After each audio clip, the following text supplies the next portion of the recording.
Donc, je suis responsable de la formation biologie et ethnologie. Et dans cette formation, on essaye d'amener nos étudiants à être pertinents sur des analyses de terrain autour d'un objet aussi complexe que l'agroécologie ou la permaculture.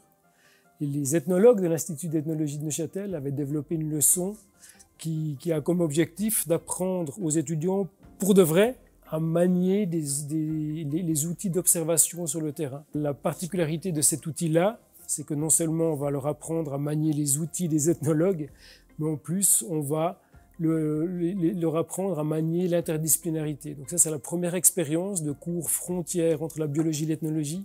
Ce projet Céline, ça nous permet, en tant qu'enseignants-chercheurs, de valider pas mal, de valoriser pas mal d'informations. Donc ça fait 8 ans que je donne des cours d'agroécologie avec des étudiants. On accompagne des fermes en transition vers l'agroécologie ou la permaculture. Je fais ça dans le cadre du bachelor en biologie et ethnologie à Neuchâtel, mais j'ai aussi fait ça pendant 2 ans dans le cadre d'un master en fondement et pratique de la durabilité à Lausanne. Il y avait Gaëtan Morard, qui est un ancien étudiant de biologie et ethnologie de l'université de Neuchâtel. Mais en fait, on a fait cette aventure commune de former des étudiants en accompagnant des exploitations en transition vers l'agroécologie. Tout ça pour dire qu'on a une masse incroyable d'entretiens, on a pas mal d'informations, des informations vidéo aussi. Et on se demandait comment on pouvait valoriser ça.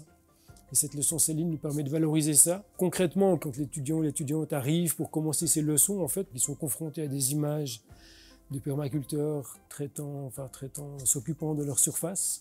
Ils sont confrontés à des données d'analyse pédologique, ils sont confrontés quelque part à des faits venant de la science, des sciences de l'environnement, de la biologie.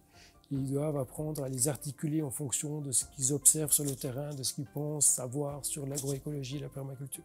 La plateforme Céline, pour moi, elle permet de construire sur quelque chose qui existe et qui marche. Donc c'est un outil qui est là et qui évolue au fil des leçons, pas seulement pour le biologiste ethnologue qui s'y intéresse, mais aussi pour les ethnologues. C'est pas une leçon de permaculture, c'est une leçon de méthode en ethno sur un sujet qu'est la permaculture. Ça a appelé à perdurer parce que cette leçon électronique est super importante à cette étape de leur cursus. Mais j'ai très peur qu'on bascule tous des cours en ligne comme ça, parce qu'aller sur le terrain, c'est irremplaçable à mon avis. En fait, c'est complémentaire. Il faut se former et il faut ensuite aller sur le terrain pour éprouver nos outils fraîchement reçus quelque part par la formation.